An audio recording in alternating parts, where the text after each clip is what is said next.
अ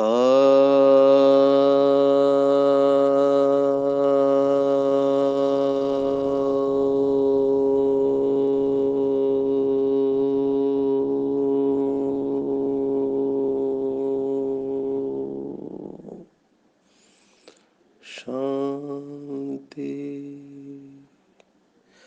आज 21 मार्च 2022 भारत में सोमवार है। इट्स मंडे इन भारत। आज की मुरली का जादुई रहस्य स्वयं को प्रेरणा देने के लिए magical secrets of today's Murli for motivating the self. बहुत अच्छा उमंग उत्साह बनाए रख रहे हैं बाबा के कुछ बच्चे। कल विशेष अंतर्राष्ट्रीय खुशी का दिन था, इंटरनेशनल डे ऑफ हैप्पीनेस। बहुत लोगों ने सेशन सुना और कहा कि हमारा अटेंशन बढ़ा है।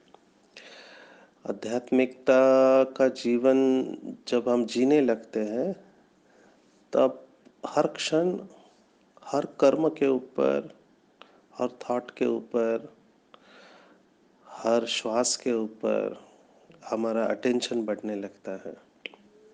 इनफैक्ट मेडिटेशन का जो डेफिनेशन व्याख्या दिया हुआ है वो है all attention without tension is meditation. बाबा ने मुरली में कई बार कहा है कि लोग टेंशन कहते हैं, टेंशन है, टेंशन है, टेंशन है। तो बाबा ने कितना सरल कर दिया, कहा टेंशन के पहले ई लगा दो तो टेंशन अटेंशन में परिवर्तित हो जाएगा, और जहाँ अटेंशन है वहाँ टेंशन नहीं है।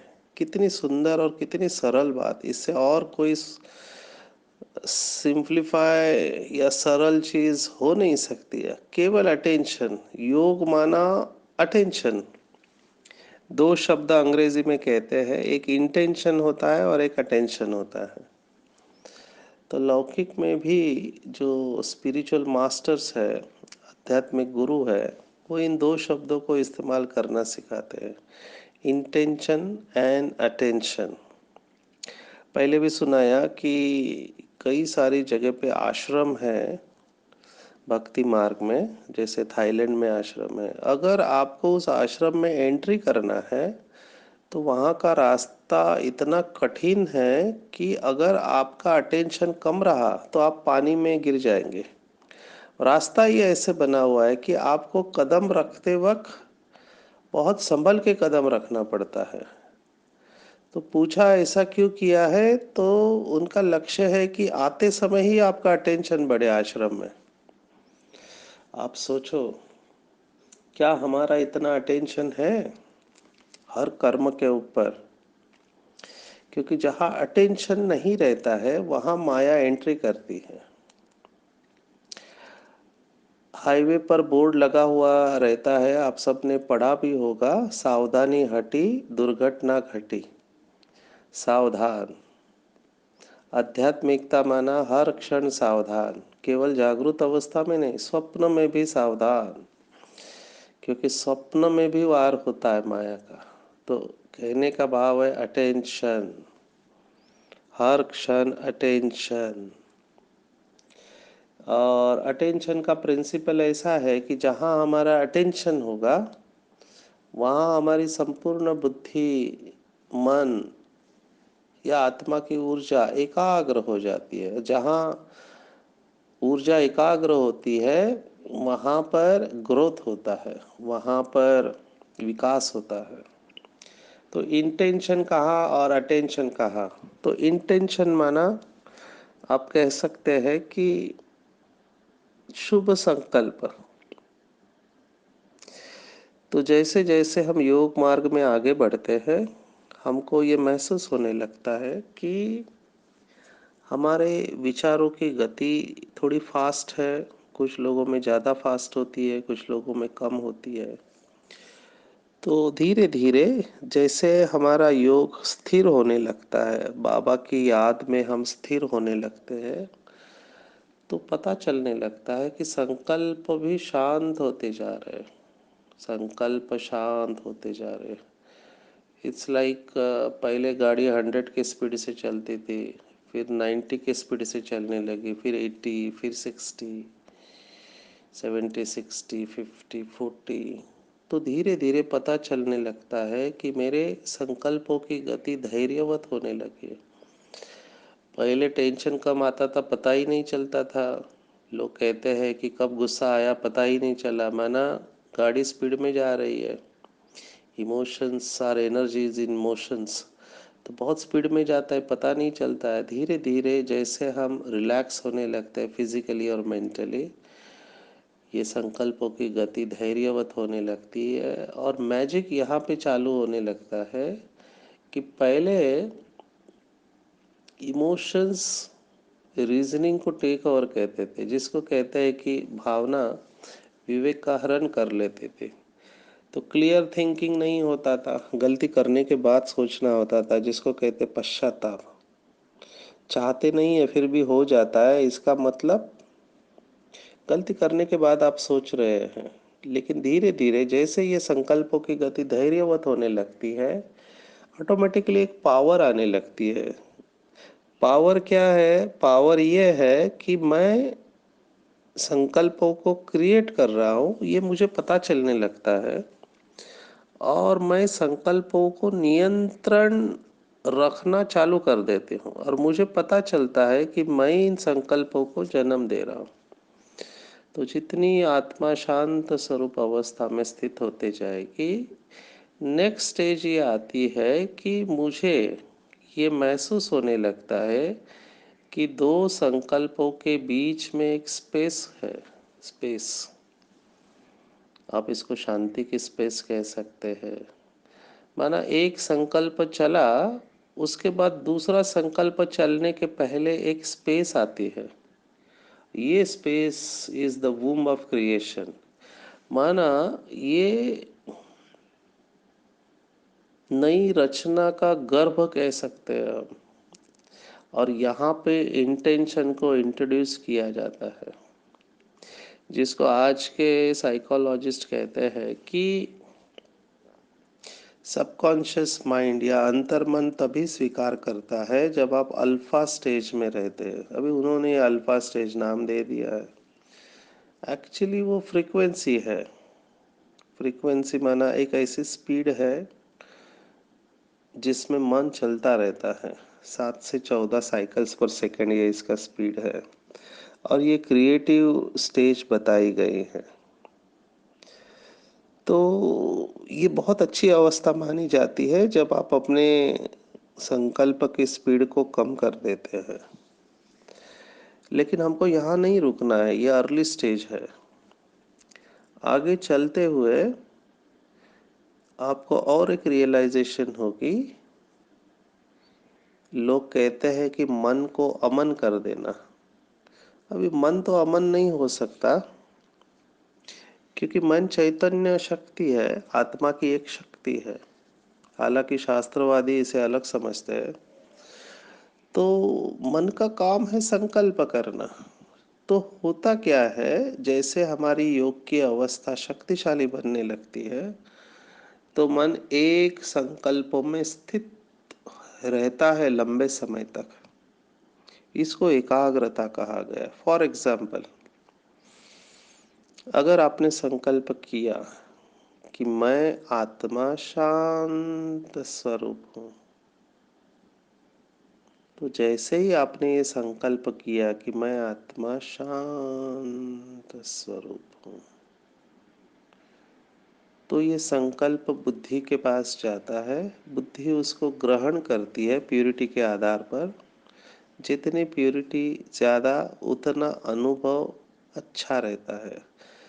तो जितनी बुद्धि सालिम है, स्वच्छ है, पवित्र है, उतना ये संकल्प एक्सेप्ट करने के बाद आप उसके अनुभव में चले जाते हो। You literally feel the peace. आपको शांति का अनुभव होने लगता है, और उसमें आप लंबे समय तक रहना चालू कर देते हैं। तो हो सकता है शुरुआत में कुछ सेकंड तक आप ये रहे, कुछ सेकंड्स बढ़ते बढ़ते जाते हैं, 10 सेकंड, 20 सेकंड, 30 सेकंड, आप उस अवस्था में रहो। ये अमन की अवस्था है। कहने में आता है अमन, लेकिन आप उस एक श्रेष्ठ संकल्प में स्थित रहते हो। और फिर जब साइलेंस की स्टेज आती है, वहाँ पे आपको अपना इंटेंशन इंट्रोड्यूस करना है, वो मैनिफेस्ट हो जाएगा। इसको बाबा कहते हैं साइलेंस की साइंस के ऊपर विजय। तो साइलेंस में हम तभी रह सकते हैं जब ये अभ्यास होगा हमारा, और इसी को कहते हैं इंटेंशन एंड अटेंशन। और ये मन और बुद्धि की शक्ति के ऊपर है। आज की मुरली में बाबा ने कहा है कि बच्चे सफल करो, विनाश के पहले सफल करो, क्योंकि ये तुम्हारा अंतिम जन्म है। तो सबसे बड़ी रियलाइजेशन बीके लाइफ में आती है कि time is very valuable, thoughts are very valuable. तीन चीजें अमूल्य है, समय, श्वास और संकल्प। और जिसकी बुद्धि स्वच्छ है, पवित्र है, वो कभी भी अपने समय, श्वास और संकल्प को वेस्ट नहीं करेगा, उसको बेस्ट बनाएगा। अंग्रेजी में ऐसे कहते हैं कि if you want to make your life good, make your day good first. अगर आप अपने जीवन को श्रेष्ठ बनाना चाहते हो तो पहले एक दिन को श्रेष्ठ बनाओ, क्योंकि वही दिन रिपीट होता है।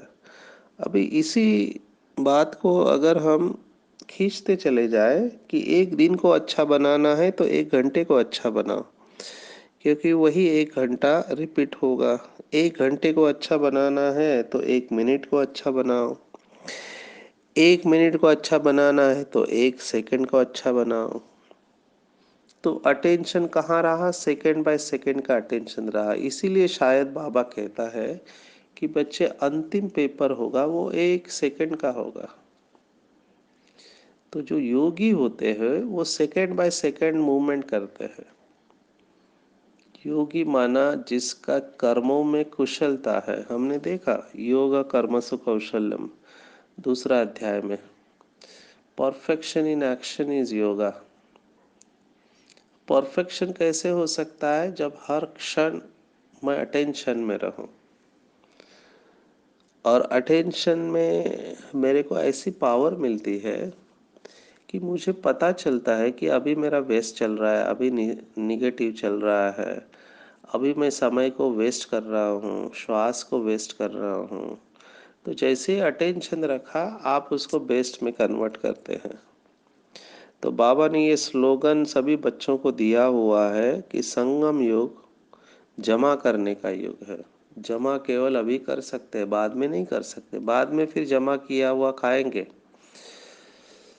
तो उसके लिए सफल करना है, हर चीज को सफल करना है। आज सबसे बड़ी समस्या जो आती है, लोग कहते हैं कि हम सेटिस्फाइड नहीं है, संतुष्ट नहीं है, समाधानी नहीं है। अभी इसकी जड़ में भी अगर आप देखो, क्यों नहीं है? क्योंकि सफल नहीं करते हैं। जो व्यक्ति सफल करता है वो संतुष्ट रहता है। अभी सफल क्या करना है? तो तन, मन, धन, समय, श्वास, संकल्प, जितना हो सके हमको सफल करना है। देखो, ब्रह्मा बाबा ने अपनी जीवन की सभी पूंजी ईश्वरीय यज्ञ में लगा दिया। सोचा नहीं आगे क्या होगा, सफल किया ना। इवन हमने दादियों से ये कहानी भी सुनी है कि बाबा अमृत वेले 2 बजे उठकर पेड़ों को, पौधों को पानी देता था। तो बाबा को पूछा कि बाबा ये आप क्यों करते हैं? तो बाबा ने कहा क्या करूं, दिन भर शिव बाबा की सवारी होती है, मैं सेवा यज्ञ की नहीं कर पाता हूँ। तो देखो, वैसे ब्रह्मा बाबा को कोई जरूरत नहीं थी, लेकिन यज्ञ से प्यार, यज्ञ की सेवा का भाग्य ब्रह्मा बाबा स्वयं अटेंशन रखता था। कहाँ हीरे जवाहरात का व्यापारी और कहाँ गोबर की ठिकरियां बनाता था। सोचो, लौकिक में कोई हीरे जवाहरात का व्यापारी है, उसको बोलो गोबर में हाथ डालो तो वो इंसल्ट समझेगा, अपमान समझेगा। लेकिन बाबा ने बहुत प्यार से गोबर के ठिकरियां बनाई, गोबर और मिट्टी में हाथ डाल के। बाबा खुद ये करता था ताकि सभी देखे। और बाबा का ये स्लोगन था कि जो कर्म मैं करूँगा मुझे देख सभी करेंगे। तो बाबा रोल मॉडल बन के, बाबा हमारे सामने एग्जाम्पल है। तो क्या किया ब्रह्मा का जीवन आप देखो, सफल किया, धन को सफल किया, धन देखो 60+ था उसको भी सफल किया। आप सोचो उस समय मधुबन में पांडव भवन जंगल बहुत बड़ा था, तो ठंडी के दिनों में एक दिन बाबा को बुखार आया। अभी दादियों को दिखाई दे रहा है बाबा को तकलीफ हो रही है, तो दादियों ने बाबा को कहा कि बाबा आज आप आराम करो, आज मुरली नहीं चलाओ, है ना, आपकी तबीयत ठीक नहीं है। तो बाबा का जवाब था, बच्चे अगर बाबा क्लास में नहीं आएगा तो बच्चों को मुरली कौन सुनाएगा। तो फिर बाबा ने क्या किया, एक बहुत बड़ा टोपा कान गले को पूरा कवर करके बाबा क्लास में आए। तो फिर बाबा ने कहा देखो बीमारी में भी बाबा की मुरली को मिस नहीं करना चाहिए। तो बाबा ने ये सब करके दिखाया ना, सफल किया। बाबा ने कितने बार अपने आराम के समय को सफल किया बच्चों की सेवा में। हम सब ने कहानी सुनी है कि भाऊ या विश्व किशोर जो ब्रह्मा बाबा के लौकिक भांजे थे, उनको बहुत सीवियर पेन था, तो बाबा रात भर जागकर उनको सकाश देते रहे, क्योंकि शुरुआत में ये यज्ञ के सहयोगी बने थे, पूरा अकाउंट्स का कारोबार संभालते थे। तो बाबा ने रात भर जागकर, ऐसे कितने बच्चों को बाबा ने सकाश दिया होगा, डबल फॉरेनर्स। बाबा का हमेशा चिंतन चलता था। आपको वंडरफुल बातें सुनाते हैं कि सामने 2-3 बहनें रहती थी, लेकिन बाबा ऐसे मुरली चलाता था जैसे हजारों लोग बैठे हुए हैं। तो बहनों को बहुत आश्चर्य लगता था और बहनें आपस में बोलते थे हम तो 2-3 ही लोग हैं, और बाबा ऐसे सुनाता है जैसे कि हजारों लोग बैठे हुए हैं। तब बाबा कहता था कि बच्चे आगे चलकर देश विदेश से बहुत सारे बाबा के बच्चे आने वाले हैं। उस समय तो विश्वास करना मुश्किल था, क्योंकि यज्ञ में पांडव भवन में अगर 2 भाई बहनें भी आए तो लेटर जाता था कि मधुबन में ब्राह्मणों की रिमझिम है करके। आप कल्पना करो 2-3 भाई बहनें आए तो ब्राह्मणों की रिमझिम है, इतना खुश होते थे, क्योंकि कोटों में कोई निकलता था। अभी वो प्रैक्टिकल देखो, हजारों लोग भाई बहनें आते हैं। तो कहने का भाव ये है कि बाबा ने अपना सब कुछ सफल किया, वेस्ट का खाता ही नहीं है। समय श्वास संकल्प तन मन धन ईश्वरीय सेवा में लगाया। इवन मम्मा का भी जीवन आप देखो, मम्मा तो कुमारी आई थी, फिर भी धन की देवी लक्ष्मी बनी। आप सोचो, धन की देवी लक्ष्मी जिसके पास कुछ नहीं है। ब्रह्मा बाबा को तो हम समझ सकते हैं कि वो हीरो का व्यापारी था, बहुत धन था, लेकिन मम्मा के पास क्या था, स्थूल धन तो था नहीं, लेकिन मम्मा ने ज्ञान धन की बहुत अविनाशी कमाई की, और साथ में दूसरी आत्माओं का धन भी यज्ञ में सफल कराया। और इसीलिए मम्मा धन की देवी लक्ष्मी बनी। सोचो आप, कितनी बड़ी बात है। तो इस सब का आधार क्या है, सफलता, जो आज का पूरा टेक होम है, सफल करो सफलता पाओ। जो भाई बहनें कहते हैं कि हमको सक्सेस नहीं मिलता है, सफलता नहीं मिलती है, उनके लिए बाबा ने इतना सरल किया है कि बच्चे सफल करो सफल करो सफल करो। जो चीज़ जितना सफल कर सकते उतना करो, नहीं तो माया एंट्री लेने वाली है, माया संकल्प को बदलने वाली है। देखो लौकिक में भक्ति मार्ग में भी कहते कृष्णम समर्पयामि, है ना, भगवान को हम दे रहे हैं, क्योंकि उनको पता है कि भगवान कई गुना रिटर्न हमको देने वाला है। तो सूक्ष्म में स्वार्थ होता है। और यहाँ पर बाबा ने हमको इतनी गहराई बताई है कि ये थॉट भी नहीं होना चाहिए कि मैं यज्ञ में सफल कर रहा हूँ, मैं भगवान को दे रहा हूँ। ये थॉट भी गलत थॉट ही कहेंगे। क्यों? क्योंकि आप दे क्या रहे हैं और ले क्या रहे हैं। भगवान को नीलकंठ कहते हैं, तो हम उसको क्या दे रहे हैं, तो हमारे पास जो भी कूड़ा कचरा है। बाबा ने आज तांबे की बात कही है, पहले तो सोने की अशर्फिया थी, हीरे थे, फिर तांबा आया, आजकल तो तांबा भी नहीं मिलता है। फिर कागज के नोट आए, अभी तो प्लास्टिक मनी का जमाना है, प्लास्टिक या डिजिटल करेंसी जो दिखाई नहीं देती है, हवा में ही रहती है। तो कितना ट्रांसफॉर्मेशन, कितना गिरावट आ गई है। प्लास्टिक मनी के स्टेज पर हम आए हुए हैं। क्रेडिट कार्ड, डेबिट कार्ड, ये प्लास्टिक मनी है। तो पूरा सार अगर आप देखो, सफल करो, सफल करो, सफल करो और सफलता पाओ। और ये थॉट कभी नहीं रखना कि मैं भगवान को दे रहा हूँ, रॉन्ग। मैं भगवान से ले रहा हूँ, ये थॉट सही है। देखो, लौकिक में, भक्ति मार्ग में ऐसे कहते हैं, कितना अच्छा विचार लगा जब पहली बार पढ़ा था तो, कि मंदिर में इसलिए नहीं जाना चाहिए कि भगवान हमको कुछ दे, पर मंदिर में इसलिए जाना चाहिए कि भगवान ने पहले से ही हमको बहुत कुछ दिया हुआ है, उसका धन्यवाद करें। और कभी ये मत कहो कि हमारे घर में भगवान का मंदिर है, रॉन्ग। ये भी गलत है कि हमने घर में बाबा का कमरा बनाया है, भगवान का मंदिर बनाया, रॉन्ग। फिर से गलत। भगवान ने दिए हुए घर में हम रहते हैं, ये यथार्थ थॉट है। तो कितना शिफ्ट इन परसेप्शन है, आप देख सकते हैं। है सब उसका, दिया उसने है, तो उसकी ही चीज उसको देना कौन सी बड़ी बात हम कर रहे हैं। ये तो जिसका दिल बड़ा है वही जाने क्या सुख इसमें होता है। बाबा चाहता है तो किसी का भी ले सकता है, लेकिन बाबा सबका नहीं लेता।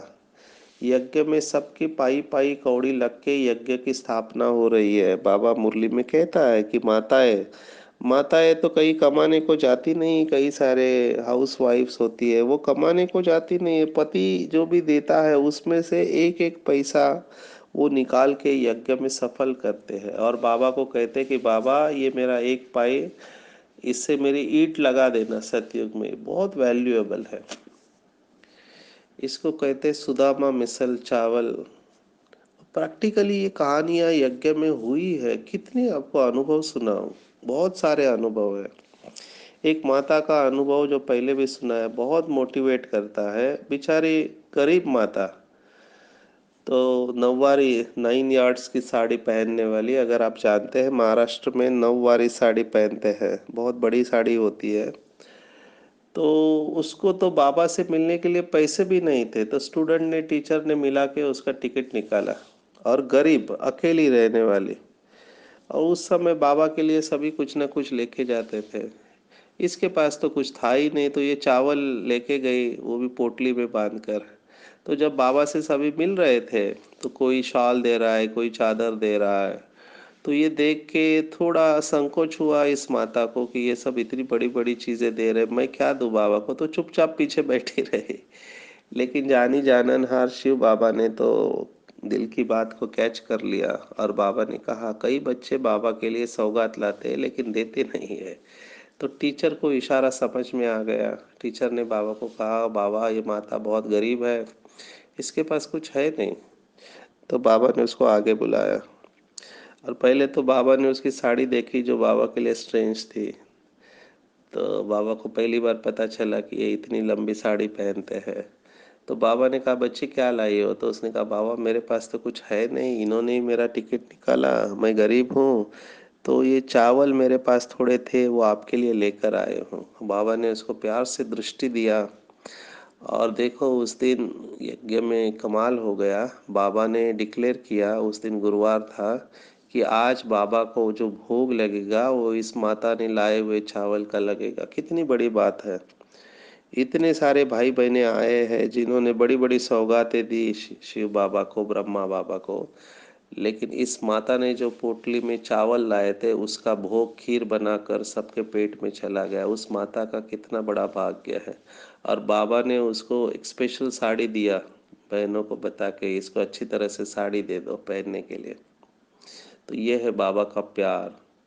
तो बाबा गरीब निवाज है ऐसे ही नहीं कहते हैं, बाबा का ध्यान रहता है कौन सा बच्चा क्या कर रहा है। तो कहने का भाव यह है कि उस गरीब माता ने भी यज्ञ में सफल किया। आप कितना सफल करते इसके बजाय आप परसेंटेज क्या है आपके इनकम का। तो अमीरों का 1,000 और गरीब का 1 रुपया, दोनों की सेम वैल्यू रहती है, क्योंकि आपके इनकम का परसेंटेज इम्पॉर्टेंट है। तो ये तो केवल धन की बात हो गई, लेकिन सभी बातों में जो भी भाई बहनें आगे बढ़ना चाहते हैं वो समय श्वास संकल्प सफल करे, सफल करे, सफल करे। और ये फिर क्या होता है, धीरे धीरे ये अटेंशन का संस्कार बनने लगता है। और जिसका अटेंशन का संस्कार बन गया वो नेचुरल और निरंतर शक्तिशाली याद में रहने लगता है, ऐसा अनुभव कहता है। तो सफल करना ये कोई साधारण बात नहीं है। बहुत भाग्यवान वो आत्माएं हैं जिनके अंदर ये थॉट आता है कि मुझे ईश्वरीय यज्ञ में सफल करना है। जिन्होंने अपना जीवन दिया है उन्होंने तो सब कुछ सफल कर दिया हर क्षण बाबा की याद में। लेकिन जो घर गृहस्थ में रहते हैं, ड्यूटी करते हुए भी ट्रस्टी बनकर चलते, उन्होंने भी सब कुछ सफल किया है। तो सफलता की गहराई में जाओ और तुरंत आपको सेटिस्फैक्शन अनुभव होगा कि यज्ञ में हम जब बाबा की याद में रहते हैं तो हर क्षण हम सफल कर रहे हैं। भक्ति मार्ग में देखो, संतों ने कहा है कि जिस घड़ी हम भगवान को भूलते हैं उस क्षण हमारा नुकसान होता है। जिस घड़ी भगवान को भूलते हैं उस समय हमारा नुकसान होता है। कितना अटेंशन रखा होगा। तो हम भी देखें कि क्या हम बाबा को भूलते हैं। मुझे याद आ रहा है, शांतिवन में सेवा देते थे एवरेल्दी हॉस्पिटल के, तो शांतामणि दादी होते थे। तो शांतामणि दादी मुरली क्लास पढ़ते थे। तो एक दिन शांतामणि दादी ने मुरली क्लास में कहा, देखो कितनी गहरी बात। तो दादी ने कहा, बाप को भूलना भी डिसरिगार्ड है। कितना अटेंशन रहा होगा कि शिव बाबा को भूलना डिसरिगार्ड है। ऐसे बाप को हम कैसे भूल सकते हैं जो इतना सुख देने वाला है। तो जो भक्ति मार्ग की बात है वो दादी ने बताई कि हम सेकंड भी बाबा को भूल नहीं सकते, क्योंकि बाबा से इतना सुख हमको मिलता है, कैसे भूल सकते हैं। तो सफल करो, सफल करो, सफल करो, सफलता को पाओ। आज के बाद एक सेकंड भी वेस्ट नहीं करना। इवन सोने से पहले अगर हम बाबा को याद करके बाबा की गोदी में सोते हैं तो हमारा नींद का टाइम भी सफल होता है। आपको बहुत आश्चर्य लगेगा, बाबा ने एक मुरली में कहा है कि मम्मा और बाबा ने सबसे ज़्यादा कमाई नींद में किया है। नींद में वो योग में रहते थे। ये भगवानुवाच है। चिंतन करें कि कैसे हम नींद में भी योग में रह सकते हैं, नींद में भी कमाई कर सकते हैं। तो सफल करना है, इसके बहुत सारे शेड्स हैं। इंटेंशन और अटेंशन के बारे में हमने देखा। थोड़ा वरदान के बारे में देखते हैं। आज का वरदान है, ज्ञान जल में तैरने और ऊंची स्थिति में उड़ने वाले होली हंस बाबा। होली हंस की बात बार बार आ रही है। कल संडे की अव्यक्त मुरली दिव्य बुद्धि और रूहानी दृष्टि के बारे में होली हंस की बात आई है। तो हंस केवल तैरते नहीं है लेकिन उड़ते भी है, ऐसे बाबा ने कहा है। तो तैरना माना क्या? तो ज्ञान जल में तैरना अर्थात ज्ञान का मनन करना, और उड़ना अर्थात ऊंची स्थिति में रहना। तो जो ऐसी आत्माएं वो कभी भी दिल शिकस्त व ना उम्मीद नहीं रह सकते, इम्पॉसिबल है। चलते चलते कुछ भाई बहनें दिल शिकस्त हो जाते हैं क्योंकि वो बंधन को काटना चाहते हैं, संस्कार को परिवर्तन करना चाहते हैं, याद का चार्ट रखना चाहते हैं, लेकिन कुछ कारणवश वो ये कर नहीं पाते हैं। बहुत मेहनत करते हैं लेकिन संस्कार परिवर्तन नहीं होते, तो दिल शिकस्त हो जाते हैं। कई बार परिस्थितियां भी ऐसी आती है, शरीर की परिस्थिति, बीमारी आती है, फाइनेंशियल सिचुएशन आते हैं, तो दिल शिकस्त या ना उम्मीद होने के चांसेस होते हैं। तो बाबा ने कहा, जो बच्चे ज्ञान का मनन करते हैं और ऊंची स्थिति में रहते हैं वो कभी भी ना उम्मीद नहीं कर सकते। वो बीती को बिंदी लगाए क्यों क्या के जाल से मुक्त हो उड़ते और उड़ाते हैं। तो उड़ना है और उड़ाना है। जो बीत गया वो ड्रामा। तो ज्ञान की बहुत शक्तिशाली पॉइंट अपने पास एकदम लिख के पक्की होनी चाहिए। तो जिसको ये पता है कि ड्रामा कल्याणकारी है, जो बीत गया वो ड्रामा, तो तुरंत फुल स्टॉप लगाए वो उड़ जाएंगे, वो अपना टाइम एनर्जी वेस्ट नहीं करेंगे। और वही होली हंस है। और यही बाबा के बच्चे मणिबन बाप के मस्तक में चमकते रहते हैं और अपना प्रकाश फैलाते रहते हैं। तो बिल्कुल हल्के हो जाएंगे, सिर से लेके पाँव के अंगूठे तक अपना संपूर्ण शरीर बिल्कुल हल्का छोड़ देंगे, हल्का रिलैक्स। धीरे धीरे ये महसूसता आती है कि इस शरीर को मैंने पकड़ के रखा है, तो शरीर को ढीला छोड़ना भी मेरे हाथ में है। मैं अपने आप को बिल्कुल हल्का छोड़ रहा हूँ, संपूर्ण शरीर बिल्कुल रिलैक्स रिलैक्स। Let go. दोनों हाथ, दोनों पैर, छाती, पेट, पीठ की मांसपेशियां, गर्दन और चेहरा शांत और रिलैक्स। महसूस करेंगे मैं एक दिव्य फरिश्ता हूँ, इस देह में अवतरित हूँ, पुरानी दुनिया और पुराने शरीर में मेहमान हूँ और महान हूँ। शिव बाबा की संतान हूँ, ऊंचे ते ऊंचे बाप की संतान हूँ। सर्वशक्तिवान बाप हमेशा मेरे साथ है, उसका वरदानी हाथ मेरे सिर के ऊपर है। बाबा से सर्व शक्तियां मेरे अंदर प्रवेश कर रही है। मैं आत्मा मास्टर सर्वशक्तिवान। मैंने आज महसूस किया कि यह ईश्वरीय जन्म बहुत वैल्यूएबल है और सफल करना ही सफलता को पाना है। तो आज से हर क्षण, हर घड़ी, समय, श्वास, संकल्प, तन, मन और धन को मैं सफल करने का अटेंशन रखूंगी। एक भी सेकंड और संकल्प वेस्ट नहीं लगाऊंगी, क्योंकि मुझे इसका महत्व पता चल चुका है। मैं विश्व की स्टेज पर हूँ, विश्व की सर्व आत्माओं के लिए संकल्प कर रही हूँ कि विश्व की सर्व आत्माएं अनेक जन्मों के लिए सुखी हो जाए, सभी के दुख दूर हो जाए, सभी को मुक्ति और जीवन मुक्ति का वर्षा मिले। मेरे द्वारा ईश्वरीय लाइट और माइट चारों तरफ विश्व में फैल रही है। मैं होली हंस हूँ, ज्ञान सागर में डुबकी लगाए मनन करने वाली और मगन अवस्था में स्थित रहने वाली मैं परम पवित्र आत्मा हूँ। बाबा मेरे हमेशा साथ है और मेरी विजय निश्चित है। बाबा के मस्तक में चमकने वाली मैं मस्तक मणि हूँ, संतुष्ट मणि। ओम शांति शांति शांति। सर्वशक्तिवान बाप हमेशा मेरे साथ है, उसका वरदानी हाथ मेरे सिर के ऊपर है। बाबा मुझे दृष्टि दे रहा है और कह रहा है कि बच्चे तुमसे ही इनमें नूर है, तुम मेरे हो, कल्प कल्प के विजयी रतन होली हंस। तुम्हारी विजय निश्चित है, निश्चित है, निश्चित है। जाओ बच्चे, विश्व में बहुत दुखी आत्माएं हैं, उनका दुख दूर करो। मैं तुम्हारे साथ हूँ। बहुत खुशी से मैं बाबा से दृष्टि ले रही हूँ, बाबा की बाहों में समा चुकी हूँ और बाबा को कह रहे हूँ, हाँ बाबा, आप जैसे कहते हो वैसे ही होगा।